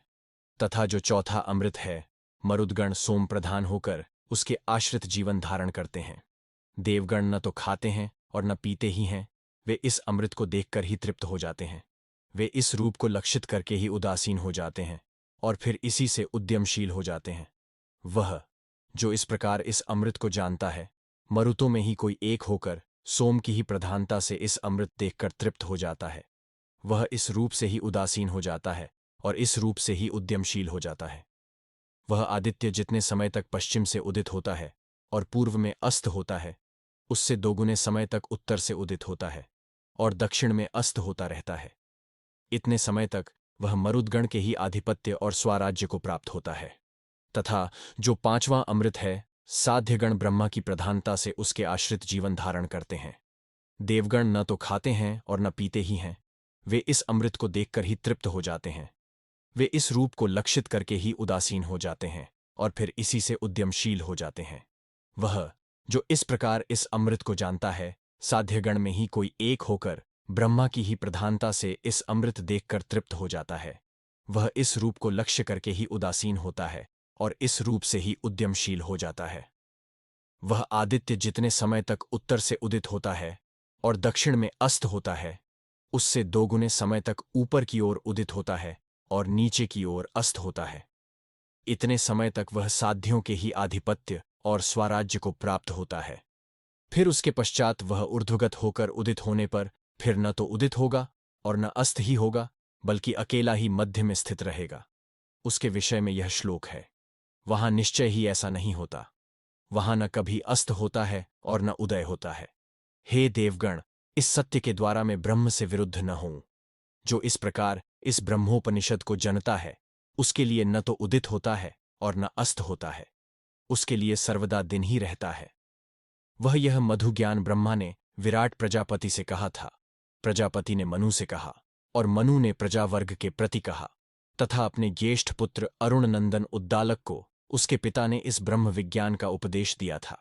अतः इस ब्रह्म विज्ञान का पिता अपने ज्येष्ठ पुत्र को अथवा सुयोग्य शिष्य को उपदेश करे, किसी दूसरे को नहीं बतलावे।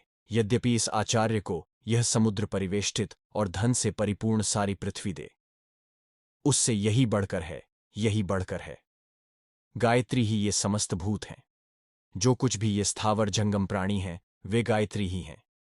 वाक ही गायत्री है और वाक ही ये सब प्राणी हैं, क्योंकि यही गायत्री उनका गान करती है और उनकी रक्षा करती है। जो वह गायत्री है, वह यही है जो कि यह पृथ्वी है, क्योंकि इसी में ये सब भूत स्थित हैं और इसी का वे कभी अतिक्रमण नहीं करते।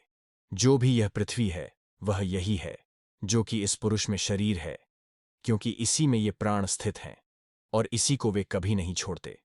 जो भी इस पुरुष में शरीर है, वह यही है जो कि इस अंतःपुरुष में हृदय है, क्योंकि इसी में ये प्राण प्रतिष्ठित हैं और इसी का अतिक्रमण नहीं करते। वह यह गायत्री 4 चरणों वाली और 6 प्रकार की है। यह मंत्रों द्वारा भी प्रकाशित किया गया है। इतनी ही इसकी महिमा है, तथा पुरुष इससे भी उत्कृष्ट है। संपूर्ण भूत इसका एक पाद है और इसका त्रिपाद अमृत प्रकाशमय स्वात्मा में स्थित है। जो भी वह ब्रह्म है, वह यही है जो कि यह पुरुष से बाहर आकाश है, और जो भी यह पुरुष से बाहर आकाश है, वह यही है जो कि यह पुरुष के भीतर आकाश है, और जो भी यह पुरुष के भीतर आकाश है, वह यही है जो हृदय के अंतर्गत आकाश है। वह यह हृदय आकाश पूर्ण और कहीं भी प्रवृत्त न होने वाला है। जो पुरुष ऐसा जानता है, वह पूर्ण और कहीं प्रवृत्त न होने वाली संपत्ति प्राप्त करता है। इस प्रसिद्ध हृदय के 5 देव सुषि हैं। इसका जो पूर्व दिशावर्ती सुषि है, वह प्राण है, वह चक्षु है, वह आदित्य है, वही यह तेज और अन्नाद्य है। इस प्रकार उपासना करे। जो इस प्रकार जानता है, वह तेजस्वी और अन्न का भोक्ता होता है। तथा इसका जो दक्षिण छिद्र है, वह व्यान है, वह श्रोत्र है, वह चंद्रमा है, और वही यह श्री एवं यश है। इस प्रकार उसकी उपासना करे। जो ऐसा जानता है, वह श्रीमान और यशस्वी होता है। तथा इसका जो पश्चिम छिद्र है, वह अपान है, वह वाक है, वह अग्नि है, और वही वह ब्रह्म तेज एवं अन्नाद्य है। इस प्रकार उसकी उपासना करे। जो ऐसा जानता है, वह ब्रह्म तेजस्वी और अन्न का भोक्ता होता है। तथा इसका जो उत्तरीय छिद्र है, वह समान है, वह मन है, वह मेघ है, और वही यह कीर्ति एवं व्युष्टि है। इस प्रकार उसकी उपासना करे। जो ऐसा जानता है, वह कीर्तिमान और व्युष्टिमान होता है। तथा इसका जो ऊर्ध्व छिद्र है, वह उदान है, वह वायु है, वह आकाश है, और वही यह ओज एवं महा है। इस प्रकार उसकी उपासना करे। जो ऐसा जानता है, वह ओजस्वी और महास्वान होता है। वे 5 ब्रह्म पुरुष स्वर्गलोक के द्वारपाल हैं। वह जो कोई भी स्वर्गलोक के द्वारपाल इन 5 ब्रह्म पुरुषों को जानता है, उसके कुल में वीर उत्पन्न होता है। जो इस प्रकार स्वर्गलोक के द्वारपाल इन 5 पुरुषों को जानता है, वह स्वर्गलोक को प्राप्त होता है। तथा इस द्युलोक से परे जो परम ज्योति विश्व के पृष्ठ पर यानी सबके ऊपर, जिनसे उत्तम कोई दूसरा लोक नहीं है, ऐसे उत्तम लोक में प्रकाशित हो रही है, वह निश्चय यही है जो कि पुरुष के भीतर ज्योति है। उसका यही दर्शनोपाय है। जबकि मनुष्य इस शरीर में स्पर्श द्वारा उष्णता को जानता है, तथा यही उसका श्रवणोपाय है। जबकि यह कानों को मूंदकर रथ के घोष, बैल के डकारने और जलते हुए अग्नि के शब्द के समान श्रवण करता है, वह यह ज्योति दृष्ट और श्रुत है। इस प्रकार इसकी उपासना करे। जो उपासक ऐसा जानता है, वह दर्शनीय और विश्रुत होता है। यह सारा जगत निश्चय ब्रह्म ही है। यह उसी से उत्पन्न होने वाला, उसी में लीन होने वाला और उसी में चेष्टा करने वाला है। इस प्रकार शांत होकर उपासना करे, क्योंकि पुरुष निश्चय ही क्रतुमय निश्चयात्मक है। इस लोक में पुरुष जैसे निश्चय वाला होता है, वैसा ही यहां से मरकर जाने पर होता है। अतः उस पुरुष को निश्चय करना चाहिए। वह ब्रह्म मनोमय, प्राण शरीर, प्रकाश स्वरूप, सत्य संकल्प, आकाश शरीर, सर्वकर्मा, सर्वकाम, सर्वगंध, सर्वरस, इस संपूर्ण जगत को सब ओर से व्याप्त करने वाला, वाग रहित और संभ्रम शून्य है। हृदय कमल के भीतर यह मेरा आत्मा धान से, यव से, सरसों से, श्यामाक से अथवा श्यामाक तंडुल से भी सूक्ष्म है, तथा हृदय कमल के भीतर यह मेरा आत्मा पृथ्वी, अंतरिक्ष, द्युलोक अथवा इन सब लोकों की अपेक्षा भी बड़ा है, जो सर्वकर्मा, सर्वकाम, सर्वगंध, सर्वरस, इस सबको सब ओर से व्याप्त करने वाला, वाक् रहित और संभ्रम शून्य है। वह मेरा आत्मा हृदय कमल के मध्य में स्थित है। यही ब्रह्म है। इस शरीर से मरकर जाने पर मैं उसी को प्राप्त होऊंगा, ऐसा जिसका निश्चय है और जिसे इस विषय में कोई संदेह भी नहीं है, ऐसा शांडिल्य ने कहा है। शांडिल्य ने कहा है, अंतरिक्ष जिसका उदर है, वह कोश पृथ्वी रूप मूल वाला है। वह जीर्ण नहीं होता। दिशाएं इसके कोण हैं। आकाश ऊपर का छिद्र है। वह यह कोश वसुधान है। उसी में यह सारा विश्व स्थित है। उस कोश की पूर्व दिशा जुहू नाम वाली है, दक्षिण दिशा सहमाना नाम की है, पश्चिम दिशा राज्य नाम वाली है तथा उत्तर दिशा सुभूता नाम की है। उन दिशाओं का वायु वत्स है। वह जो इस प्रकार इस वायु को दिशाओं के वत्स रूप से जानता है, पुत्र के निमित्त से रोदन नहीं करता। वह मैं इस प्रकार इस वायु को दिशाओं के वत्स रूप से जनता हूं। अतः मैं पुत्र के कारण न रो। मैं अमुक अमुक अमुक के सहित अविनाशी कोश की शरण हूं। अमुक अमुक अमुक के सहित प्राण की शरण हूं। अमुक अमुक अमुक के सहित भू की शरण हूं। अमुक अमुक अमुक के सहित भूअ की शरण हूं। अमुक अमुक अमुक के सहित स्व की शरण हूं। उस मैंने जो कहा कि मैं प्राण की शरण हूं, सो यह जो कुछ संपूर्ण भूत समुदाय है, प्राण ही है, उसी की मैं शरण हूं।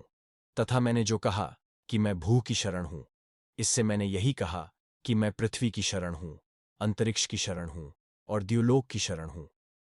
फिर मैंने जो कहा कि मैं भूवः की शरण हूं, इससे मैंने यही कहा कि मैं अग्नि की शरण हूं, वायु की शरण हूं और आदित्य की शरण हूं।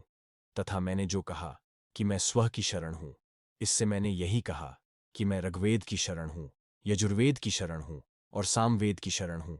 यही मैंने कहा है, यही मैंने कहा है। निश्चय पुरुष ही यज्ञ है। उसके जो 24 वर्ष हैं, वे प्रातः सवन हैं। गायत्री 24 अक्षरों वाली है और प्रातः सवन गायत्री छंद से संबद्ध है। उस इस प्रातः सवन के वसुगण अनुगत हैं। प्राण ही वसु हैं, क्योंकि ये ही इस सब को बसाए हुए हैं।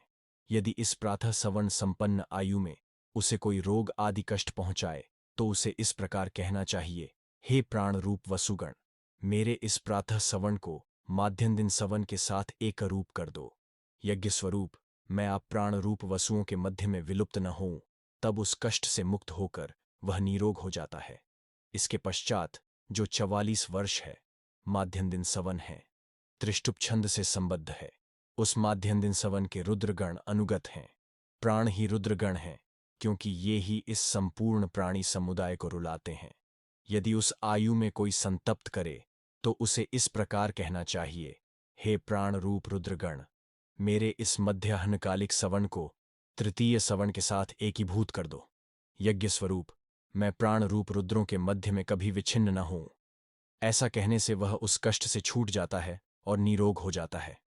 इसके पश्चात जो 48 वर्ष हैं, वे तृतीय सवन हैं। जगती छंद 48 अक्षरों वाला है तथा तृतीय सवन जगती छंद से संबंध रखता है। इस सवर्ण के आदित्यगण अनुगत हैं। प्राण ही आदित्य हैं, क्योंकि वे ही संपूर्ण शब्दादि विषय समूह को ग्रहण करते हैं। उसको यदि इस आयु में कोई संतप्त करे तो उसे इस प्रकार कहना चाहिए, हे प्राण रूप आदित्यगण, मेरे इस तृतीय सवर्ण को आयु के साथ एकीभूत कर दो। यज्ञ स्वरूप मैं प्राण रूप आदित्यों के मध्य में विनष्ट न होऊं। ऐसा कहने से वह उस कष्ट से मुक्त होकर निरोग हो जाता है। इस प्रसिद्ध विद्या को जानने वाले ऐतरेय महिदास ने कहा था, तो मुझे क्यों कष्ट देता है, जो मैं कि इस रोग द्वारा मृत्यु को प्राप्त नहीं हो सकता। वह 116 वर्ष जीवित रहा था। जो इस प्रकार जानता है, वह 116 वर्ष जीवित रहता है। वह जो भोजन करने की इच्छा करता है, जो पीने की इच्छा करता है और जो रम्माण नहीं होता, वही इसकी दीक्षा है। फिर वह जो खाता है, जो पीता है और जो रति का अनुभव करता है, वह उपसदों की सदृशता को प्राप्त होता है। तथा वह जो हंसता है, जो भक्षण करता है और जो मैथुन करता है, वे सब स्तुत शस्त्र की ही समानता को प्राप्त होते हैं। तथा जो तप, दान, आर्जव, अहिंसा और सत्यवचन हैं, वे ही इसकी दक्षिणा हैं। इसी से कहते हैं कि प्रसूता होगी अथवा प्रसूता हुई। वह इसका पुनर्जन्म ही है तथा मरण ही अवभृत स्नान है। घोर अंगिरस आर्षि ने देवकी पुत्र कृष्ण को यह यज्ञ दर्शन सुनाकर, जिससे कि वह अन्य विद्याओं के विषय में तृष्णाहीन हो गया था, कहा, उसे अंतकाल में इन 3 मंत्रों का जाप करना चाहिए। तू अक्षित है, अच्युत है और अति सूक्ष्म प्राण है। तथा इस विषय में 2 आर्चाएं हैं। पुरातन कारण का प्रकाश देखते हैं। यह सर्वत्र व्याप्त प्रकाश जो परब्रह्म में स्थित परम तेज दीप्यमान है, उसका है। अज्ञान रूप अंधकार से अतीत उत्कृष्ट ज्योति को देखते हुए तथा आत्मीय उत्कृष्ट तेज को देखते हुए हम संपूर्ण देवों में प्रकाशमान सर्वोत्तम ज्योतिः स्वरूप सूर्य को प्राप्त हुए। मन ब्रह्म है, इस प्रकार उपासना करे। यह अध्यात्म दृष्टि है तथा आकाश ब्रह्म है, यह अधिदैवत दृष्टि है। इस प्रकार अध्यात्म और अधिदैवत दोनों का उपदेश किया गया। वह यह ब्रह्म 4 पादों वाला है। वाक्पाद है, प्राणपाद है, चक्षुपाद है और श्रोत्रपाद है। यह अध्यात्म है। अब अधिदैवत कहते हैं, अग्निपाद है, वायुपाद है, आदित्यपाद है और दिशाएं पाद हैं। इस प्रकार अध्यात्म और अधिदैवत दोनों का उपदेश किया गया। वाक ही ब्रह्म का चौथा पाद है। वह अग्निरूप ज्योति से दीप्त होता है और तपता है। जो ऐसा जानता है, वह कीर्ति, यश और ब्रह्मतेज के कारण देदीप्यमान होता और तपता है। प्राण ही ब्रह्म का चौथा पाद है। वह वायुरूप ज्योति से दीप्त होता है और तपता है। जो इस प्रकार जानता है, वह कीर्ति, यश और ब्रह्मतेज के कारण देदीप्यमान होता और तपता है। चक्षु ही ब्रह्म का चौथा पाद है। वह आदित्य रूप ज्योति से दीप्त होता है और तपता है। जो इस प्रकार जानता है, वह कीर्ति, यश और ब्रह्मतेज के कारण देदीप्यमान होता और तपता है। श्रोत्र ही ब्रह्म का चौथा पाद है। वह दिशा रूप ज्योति से दीप्त होता है और तपता है। जो इस प्रकार जानता है, वह कीर्ति, यश और ब्रह्मतेज के कारण देदीप्यमान होता और तपता है।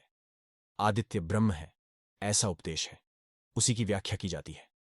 पहले यह असत ही था, वह सत हुआ, वह अंकुरित हुआ, वह एक अंडे में परिणत हो गया। वह 1 वर्ष पर्यंत उसी प्रकार पड़ा रहा। फिर वह फूटा। वे दोनों अंडे के खंड रजत और सुवर्ण रूप हो गए। उनमें जो खंड रजत हुआ वह पृथ्वी है और जो सुवर्ण हुआ वह द्युलोक है। उस अंडे का जो जरायु था वे पर्वत हैं। जो उल्ब था वह मेघों के सहित कोहरा है। जो धमनियां थीं वे नदियां हैं तथा जो वस्तिगत जल था वह समुद्र है। फिर उससे जो उत्पन्न हुआ वह आदित्य है। उसके उत्पन्न होते ही बड़े जोरों का शब्द हुआ तथा उसी से संपूर्ण प्राणी और सारे भोग भी उत्पन्न हुए हैं। इसी से उसका उदय और अस्त होने पर दीर्घ शब्द युक्त घोष उत्पन्न होते हैं तथा संपूर्ण प्राणी और सारे भोग भी उत्पन्न होते हैं। वह जो इस प्रकार जानने वाला होकर आदित्य की यह ब्रह्म है, इस प्रकार उपासना करता है, उसके समीप शीघ्र ही सुंदर घोष आते हैं और उसे सुख देते हैं, सुख देते हैं। जानश्रुत की संतान परंपरा में उत्पन्न एवं उसके पुत्र का पौत्र श्रद्धापूर्वक देने वाला एवं बहुत दान करने वाला था और उसके यहां बहुत सा अन्न पकाया जाता था। उसने इस आशय से कि लोग सब जगह मेरा ही अन्न खाएंगे, सर्वत्र निवास स्थान बनवा दिए थे। उसी समय रात्रि में उधर से हंस उड़कर गए। उनमें से एक हंस ने दूसरे हंस से कहा, अरे ओ भल्लाक्ष, देख, जानश्रुति पौत्रायण का तेज द्युलोक के समान फैला हुआ है। तू उसका स्पर्श न कर, वह तुझे भस्म न कर डाले। उसे दूसरे हंस ने कहा। अरे, तू किस महत्व से रहने वाले इस राजा के प्रति सम्मानित वचन कह रहा है?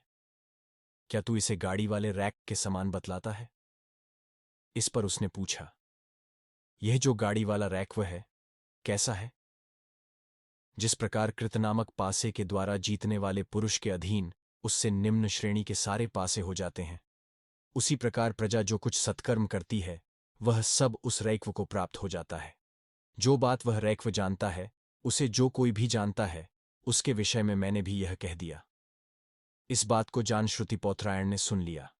सुबह उठते ही उसने सेवक से कहा, अरे भाई, तू गाड़ी वाले रैक्व के समान मेरी स्तुति क्या करता है? इस पर सेवक ने पूछा, यह जो गाड़ी वाला रैक्व है, कैसा है? राजा ने कहा, जिस प्रकार कृतनामक पासे के द्वारा जीतने वाले पुरुष के अधीन उससे निम्न श्रेणी के सारे पासे हो जाते हैं, उसी प्रकार प्रजा जो कुछ सत्कर्म करती है वह सब उस रैक्व को प्राप्त हो जाता है। 8 जो बात वह रैक्व जानता है उसे जो कोई भी जानता है, उसके विषय में मैंने भी यह कह दिया। वह सेवक उसकी खोज करने के अनंतर मैं उसे नहीं पा सका। ऐसा कहता हुआ लौट आया।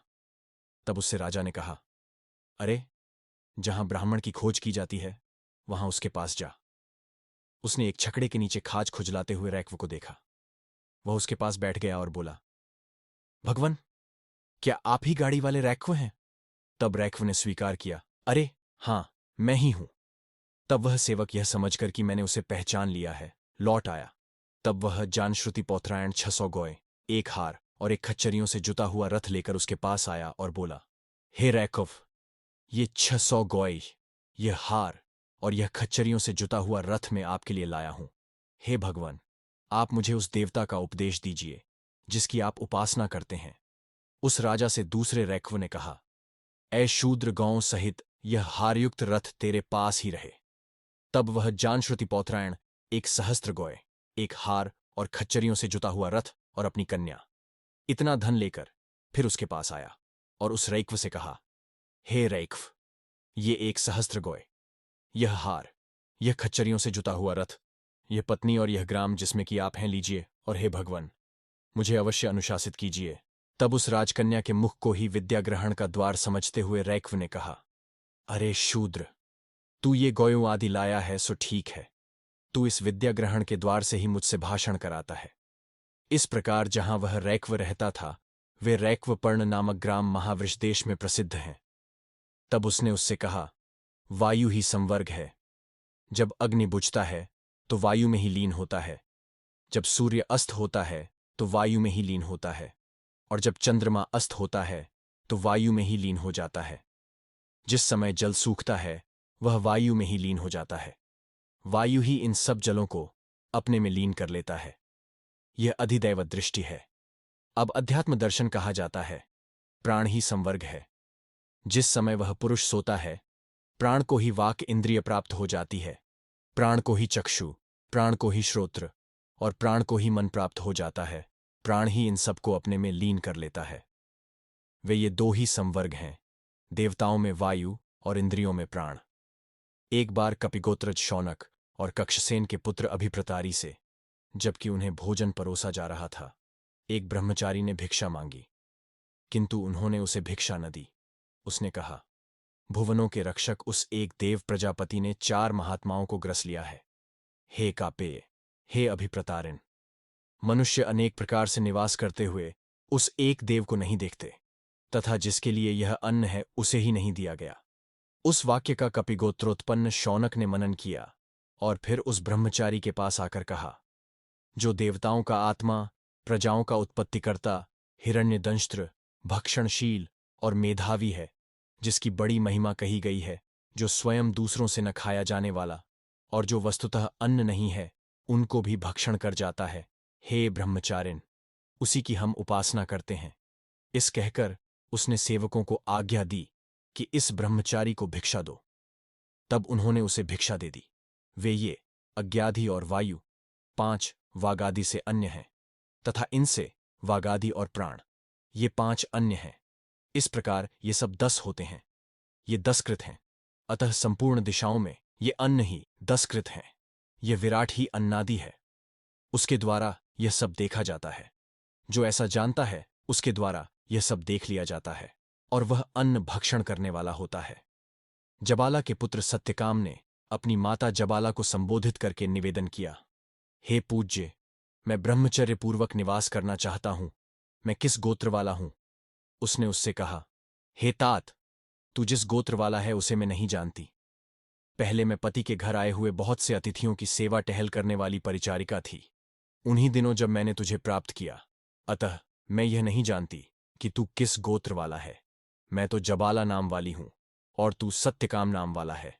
अतः तू अपने को सत्यकाम जाबाल बतला देना। उसने हारिद्रुमत गौतम के पास जाकर कहा, मैं पूज्य श्रीमान के यहां ब्रह्मचर्य पूर्वक वास करूंगा। इसी से आपकी सन्निधि में आया हूं। उससे गौतम ने कहा, हे सौम्य, तू किस गोत्र वाला है? उसने कहा, भगवन, मैं जिस गोत्र वाला हूं उसे नहीं जानता। मैंने माता से पूछा था। उसने मुझे यह उत्तर दिया कि पहले मैं पति के घर आए हुए बहुत से अतिथियों की सेवा टहल करने वाली परिचारिका थी। उन्हीं दिनों जब मैंने तुझे प्राप्त किया, अतः मैं यह नहीं जानती कि तू किस गोत्र वाला है। मैं तो जबाला नाम वाली हूं और तू सत्यकाम नाम वाला है। अतः हे गुरु, मैं सत्यकाम जाबाल हूं। उससे गौतम ने कहा, इतना स्पष्ट भाषण कोई ब्राह्मणेतर नहीं कर सकता। अतः हे सौम्य, तू समिधा ले आ, मैं तेरा उपनयन कर दूंगा, क्योंकि तूने सत्य का त्याग नहीं किया है। तब उसका उपनयन कर 400 कृश और दुर्बल गौएं निकालकर उससे कहा, हे सौम्य, तू इन गौओं के पीछे जा। उन्हें ले जाते समय उसने कहा, इनकी 1 सहस्त्र गायें हुए बिना मैं नहीं लौटूंगा। जब तक कि वे 1 सहस्त्र हुईं, वह बहुत वर्षों तक वन में ही रहा। तब उससे सांड ने सत्यकाम ऐसा कहा। उसने भगवन ऐसा उत्तर दिया, हे सौम्य, हम 1 सहस्त्र हो गए हैं। अब तू हमें आचार्य कुल में पहुंचा दे। मैं तुझे ब्रह्म का एक पाद बतलाऊं? तब सत्यकाम ने कहा, भगवन, मुझे बतलावें। सांड उससे बोला, पूर्व दिक् कला, पश्चिम दिक् कला, दक्षिण दिक् कला और उत्तर दिक् कला। हे सौम्य, यह ब्रह्म का प्रकाशवान नामक 4 कलाओं वाला पाद है। वह जो इस प्रकार जानने वाला पुरुष ब्रह्म के इस चतुष्कल पाद की प्रकाशवान इस गुण से युक्त उपासना करता है, इस लोक में प्रकाशवान होता है और प्रकाशवान लोकों को जीत लेता है। जो कि इसे इस प्रकार जानने वाला पुरुष ब्रह्म के इस चतुष्कल पाद की प्रकाशवान इस गुण से युक्त उपासना करता है। अग्नि तुझे दूसरा पाद बतलावेगा। दूसरे दिन उसने गौओं को हाँक दिया। वे सायंकाल में जहां एकत्रित हुईं, वहीं अग्नि प्रज्वलित कर गौओं को रोक समिधा धान कर अग्नि के पश्चिम पूर्वाभिमुख होकर बैठ गया। उससे अग्नि ने सत्यकाम ऐसा कहा। तब उसने भगवन ऐसा प्रत्युत्तर दिया, मैं तुझे ब्रह्म का एक पाद बतलाऊं? तब सत्यकाम ने कहा, भगवन, मुझे बतलावें। अग्नि उससे बोला, पृथ्वी कला है, अंतरिक्ष कला है, द्युलोक कला है और समुद्र कला है। हे सौम्य, यह ब्रह्म का अनंतवान नामक 4 कलाओं वाला पाद है। वह जो इस प्रकार जानने वाला पुरुष ब्रह्म के इस चतुष्कल पाद की अनंतवान इस गुण से युक्त उपासना करता है, इस लोक में अनंतवान होता है और अनंतवान लोकों को जीत लेता है। जो कि इसे इस प्रकार जानने वाला पुरुष ब्रह्म के इस चतुष्कल पाद की अनंतवान इस गुण से युक्त उपासना करता है। हंस तुझे तीसरा पाद बतलावेगा। दूसरे दिन उसने गौओं को हाँक दिया। वे सायंकाल में जहां एकत्रित हुईं, वहीं अग्नि प्रज्वलित कर गौओं को रोक समिधा धान कर अग्नि के पश्चिम पूर्वाभिमुख होकर बैठ गया। तब हंस ने उसके समीप उतरकर कहा, सत्यकाम। तब उसने भगवन ऐसा प्रत्युत्तर दिया, मैं तुझे ब्रह्म का एक पाद बतलाऊं? तब सत्यकाम ने कहा, भगवन, मुझे बतलाए। हंस उससे बोला, अग्नि कला है, सूर्य कला है, चंद्रमा कला है और विद्युत कला है। हे सौम्य, यह ब्रह्म का ज्योतिष्मान नामक 4 कलाओं वाला पाद है। जो इस प्रकार जानने वाला पुरुष ब्रह्म के इस चतुष्कल पाद की ज्योतिष्मान इस गुण से युक्त उपासना करता है, इस लोक में ज्योतिष्मान होता है और ज्योतिष्मान लोकों को जीत लेता है। जो कि इसे इस प्रकार जानने वाला पुरुष ब्रह्म के इस चतुष्कल पाद की ज्योतिष्मान इस गुण से युक्त उपासना करता है। मदगु तुझे चौथा पाद बतलावेगा। दूसरे दिन उसने गौओं को हाँक दिया। वे सायंकाल में जहां एकत्रित हुईं, वहीं अग्नि प्रज्वलित कर गौओं को रोक समिधा धान कर अग्नि के पीछे पूर्वाभिमुख होकर बैठ गया। मदगु ने उसके समीप उतरकर कहा, सत्यकाम।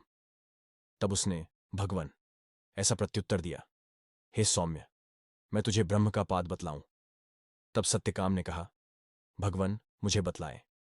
मदघु उससे बोला, प्राण कला है, चक्षु कला है, श्रोत्र कला है और मन कला है। हे सौम्य, ये ब्रह्म का आयतनवान नामक 4 कलाओं वाला पाद है। वह जो इस प्रकार जानने वाला पुरुष ब्रह्म के इस चतुष्कल पाद की आयतनवान इस गुण से युक्त उपासना करता है, इस लोक में आयतनवान होता है और आयतनवान लोकों को जीत लेता है। जो कि इसे इस प्रकार जानने वाला पुरुष ब्रह्म के इस चतुष्कल पाद की आयतनवान इस गुण से युक्त उपासना करता है, आचार्य कुल में पहुंचा। उससे आचार्य ने कहा, सत्यकाम। तब उसने उत्तर दिया, भगवन, हे सौम्य, तू ब्रह्मवेत्ता सा भासित हो रहा है, तुझे किसने उपदेश दिया है? सत्यकाम ने उत्तर दिया, मनुष्यों से भिन्न ने मुझे उपदेश दिया है। अब मेरी इच्छा के अनुसार आप पूज्यपाद ही मुझे विद्या का उपदेश करें। मैंने श्रीमान जैसे रार्षियों से सुना है कि आचार्य से जानी गई विद्या ही अतिशय साधुता को प्राप्त होती है। तब आचार्य ने उसे उसी विद्या का उपदेश दिया। उसमें कुछ भी न्यून नहीं हुआ। उपकौशल नाम से प्रसिद्ध कमल का पुत्र सत्यकाम जाबाल के यहाँ ब्रह्मचर्य ग्रहण करके रहता था। उसने 12 वर्ष तक उस आचार्य के अग्नियों की सेवा की, किंतु आचार्य ने अन्य ब्रह्मचारियों का तो समावर्तन संस्कार कर दिया, केवल इसी का नहीं किया। आचार्य से उनकी भार्या ने कहा, यह ब्रह्मचारी खूब तपस्या कर रहा है, इसने अच्छी तरह अग्नियों की सेवा की है, अग्नियां आपकी निंदा न करें, अतः इसे विद्या का उपदेश कर दीजिए। किंतु वह उसे उपदेश किए बिना ही बाहर चला गया। उस उपकौशल ने मानसिक खेद से अनशन करने का निश्चय किया। उसे आचार्य पत्नी ने कहा, अरे ब्रह्मचारिन, तू भोजन कर, क्यों नहीं भोजन करता? वह बोला, इस मनुष्य में बहुत सी कामनाएं रहती हैं जो वस्तु के स्वरूप का उल्लंघन करके अनेक विषयों की ओर जाने वाली हैं। मैं उन्हीं नानात्य मानसिक चिंताओं से परिपूर्ण हूं, इसलिए भोजन नहीं करूंगा। फिर अग्नियों ने एकत्र होकर कहा, यह ब्रह्मचारी तपस्या कर चुका है, इसने हमारी अच्छी तरह सेवा की है, अच्छा, हम इसे उपदेश करें। ऐसा निश्चय कर वे उससे बोले, प्राण ब्रह्म है, अक ब्रह्म है, ख ब्रह्म है। वह बोला, यह तो मैं जानता हूं कि प्राण ब्रह्म है, किंतु क और खम को नहीं जानता। तब वे बोले, निश्चय जो अक्ख है वही अक्ख है, और जो अक्ख है वही अक्ख है। इस प्रकार उन्होंने उसे प्राण और उसके आश्रयभूत आकाश का उपदेश किया। फिर उसे गाढ़पत्याग्नि ने शिक्षा दी, पृथ्वी, अग्नि, अन्न और आदित्य। आदित्य के अंतर्गत जो यह पुरुष दिखाई देता है, वह मैं हूं, वही मैं हूं। वह पुरुष जो इसे इस प्रकार जानकर इसकी उपासना करता है, पाप कर्मों को नष्ट कर देता है, अग्निलोकवान होता है, पूर्ण आयु को प्राप्त होता है, उज्ज्वल जीवन व्यतीत करता है, तथा उसके उत्तरवर्ती पुरुष क्षीण नहीं होते, तथा उसका हम इस लोक और परलोक में भी पालन करते हैं, जो कि इस प्रकार जानकर इसकी उपासना करता है। फिर उसे अन्वाहार्यपचन ने शिक्षा दी, जल, दिशा, नक्षत्र और चंद्रमा। चंद्रमा के अंतर्गत जो यह पुरुष दिखाई देता है, वह मैं हूं, वही मैं हूं। वह पुरुष जो इसे इस प्रकार जानकर इसकी उपासना करता है, पाप कर्मों को नष्ट कर देता है, लोकवान होता है, पूर्ण आयु को प्राप्त होता है, उज्ज्वल जीवन व्यतीत करता है, तथा उसके उत्तरवर्ती पुरुष क्षीण नहीं होते, तथा उसका हम इस लोक और परलोक में भी पालन करते हैं, जो कि इस प्रकार जानकर इसकी उपासना करता है। फिर उसे आहवनी याग्नि ने शिक्षा दी, प्राण, आकाश, द्युलोक और विद्युत। विद्युत के अंतर्गत जो यह पुरुष दिखाई देता है, वह मैं हूं, वही मैं हूं। वह पुरुष जो इसे इस प्रकार जानकर इसकी उपासना करता है, पाप कर्मों को नष्ट कर देता है, लोकवान होता है, पूर्ण आयु को प्राप्त होता है, उज्ज्वल जीवन व्यतीत करता है, तथा उसके उत्तरवर्ती पुरुष क्षीण नहीं होते, तथा उसका हम इस लोक और परलोक में भी पालन करते हैं, जो कि इस प्रकार जानकर इसकी उपासना करता है। उन्होंने कहा, उपकौशल, हे सौम्य, यह अपनी विद्या और आत्मविद्या तेरे प्रति कही, आचार्य तुझे मार्ग बतलावेंगे। तदनंतर उसके आचार्य आए। आचार्य ने कहा, उपकौशल। उसने भगवन न ऐसा उत्तर दिया, हे सौम्य, तेरा मुख ब्रह्मवेत्ता के समान जान पड़ता है, तुझे किसने उपदेश किया है? अजी, मुझे कौन उपदेश करता, ऐसा कहकर मानो वह उसे छिपाने लगा। निश्चय इन्हीं ने जो अन्य प्रकार के थे और अब ऐसे हैं। ऐसा कहकर उसने अग्नियों को बतलाया। तब आचार्य ने पूछा, हे सौम्य, इन्होंने तुझे क्या बतलाया है? तब उसने यह बतलाया है। ऐसा कहकर उत्तर दिया, हे सौम्य, उन्होंने तो तुझे लोकों का ही उपदेश किया है। अब मैं तुझे वह बतलाता हूं जिसे जानने वाले से पाप कर्म का संबंध उसी प्रकार नहीं होता जिस प्रकार कमल पत्र का संबंध जल से नहीं होता। वह बोला, भगवन, मुझे बतलावें। तब आचार्य उससे बोले, यह जो नेत्र में पुरुष दिखाई देता है यह आत्मा है। ऐसा उसने कहा, यह अमृत है, अभय है और ब्रह्म है। उसमें यदि घृत या जल डालें तो वह पलकों में ही चला जाता है। इसे संयद्वाम कहते हैं, क्योंकि संपूर्ण सेवनीय वस्तुएं सब ओर से इसे ही प्राप्त होती हैं। जो इस प्रकार जानता है उसे संपूर्ण सेवनीय वस्तुएं सब ओर से प्राप्त होती हैं। यही वामनी है, क्योंकि यही संपूर्ण वामों का वहन करता है। जो ऐसा जानता है वह संपूर्ण वामों को वहन करता है। यही भामनी है, क्योंकि यही संपूर्ण लोकों में भासमान होता है। जो ऐसा जानता है वह संपूर्ण लोकों में भासमान होता है। अब इसके लिए शवकर्म करें अथवा न करें, वह अर्चिर अभिमानी देवता को ही प्राप्त होता है। फिर अर्चिर अभिमानी देवता से दिवसाभिमानी देवता को, दिवसाभिमानी देवता से शुक्लाभिमानी देवता को और शुक्लाभिमानी देवता से उत्तरायण के 6 मासों को प्राप्त होता है। मासों से संवत्सर को, संवत्सर से आदित्य को, आदित्य से चंद्रमा को और चंद्रमा से विद्युत को प्राप्त होता है। वहां से अमानव पुरुष इन्हें ब्रह्म को प्राप्त करा देता है। यह देव मार्ग ब्रह्म मार्ग है। इससे जाने वाले पुरुष इस मानव मंडल से नहीं लौटते। यह जो चलता है निश्चय यज्ञ ही है। यह चलता हुआ निश्चय इस संपूर्ण जगत को पवित्र करता है, क्योंकि यह गमन करता हुआ इस समस्त संसार को पवित्र कर देता है। इसलिए यही यज्ञ है।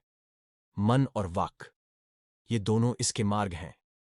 उनमें से एक मार्ग का ब्रह्मा मन के द्वारा संस्कार करता है तथा होता, अध्वर्यु और उद्गाता ये वाणी द्वारा दूसरे मार्ग का संस्कार करते हैं। यदि प्रातरणुवाक के आरंभ हो जाने पर परिधानिया आर्चा के उच्चारण से पूर्व ब्रह्मा बोल उठता है तो वह केवल एक मार्ग का ही संस्कार करता है, दूसरा मार्ग नष्ट हो जाता है।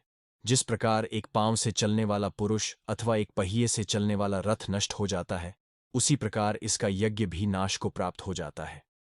यज्ञ के नष्ट होने के पश्चात यजमान का नाश होता है। इस प्रकार का यज्ञ करने पर वह और भी अधिक पापी हो जाता है। और यदि प्रातरणुवाक का आरंभ होने के अनंतर परिधानिया आर्चा से पूर्व ब्रह्मा नहीं बोलता है तो दोनों ही मार्ग का संस्कार कर देते हैं, तब कोई भी मार्ग नष्ट नहीं होता। जिस प्रकार दोनों पैरों से चलने वाला पुरुष अथवा दोनों पहियों से चलने वाला रथ स्थित रहता है, इसी प्रकार इसका यज्ञ स्थित रहता है। यज्ञ के स्थित रहने पर यजमान भी स्थित रहता है। वह यज्ञ करके श्रेष्ठ होता है। प्रजापति ने लोकों को लक्ष्य बनाकर ध्यान रूप तप किया। उन तप किए जाते हुए लोकों से उसने रस निकाले। पृथ्वी से अग्नि, अंतरिक्ष से वायु और द्युलोक से आदित्य को उद्धृत किया। फिर उसने इन 3 देवताओं को लक्ष्य करके तप किया। उन तप किए जाते हुए देवताओं से उसने रस निकाले। अग्नि से रक, वायु से यजुः और आदित्य से साम ग्रहण किए। फिर उसने इस त्रयी विद्या को लक्ष्य करके तप किया। उस तप की जाती हुई विद्या से उसने रस निकाले। रक से भू, यजु से भूवः और साम से स्व, इन रसों को ग्रहण किया। उस यज्ञ में यदि रक के संबंध से क्षत हो तो भू स्वाहा, ऐसा कहकर गाढ़ पत्याग्नि में हवन करे। इस प्रकार वह अर्चाओं के रस से, ऋचाओं के वीर्य द्वारा रक संबंधी यज्ञ के क्षत की पूर्ति करता है। और यदि यजुः के संबंध से क्षत हो तो भुव स्वाहा, ऐसा कहकर दक्षिणाग्नि में हवन करे। इस प्रकार वह यजुओं के रस से, यजुओं के वीर्य द्वारा यज्ञ के यजुः संबंधी क्षत की पूर्ति करता है। और यदि साम के संबंध से क्षत हो तो स्व स्वाहा, ऐसा कहकर आहवनीयाग्नि में हवन करे। इस प्रकार वह साम के रस से, साम के वीर्य द्वारा यज्ञ के साम संबंधी क्षत की पूर्ति करता है। इस विषय में जिस प्रकार लवण से सुवर्ण को, सुवर्ण से चांदी को, चांदी से त्रपु को, त्रपु से सीसे को, सीसे से लोहे को और लोहे से काष्ठ को अथवा चमड़े से काष्ठ को जोड़ा जाता है, उसी प्रकार इन लोक, देवता और त्रैविद्या के वीर्य से यज्ञ के क्षत का प्रतिसंधान किया जाता है। जिसमें इस प्रकार जानने वाला ब्रह्मा होता है, वह यज्ञ निश्चय ही मानो औषधियों द्वारा संस्कृत होता है। जहां इस प्रकार जानने वाला ब्रह्मा होता है वह यज्ञ उदक प्रवण होता है। इस प्रकार जानने वाले ब्रह्मा के उद्देश्य से ही यह गाथा प्रसिद्ध है कि जहां जहां कर्म आवृत्त होता है वहीं वह पहुंच जाता है। एक मानव ब्रह्मा ही रथविक है।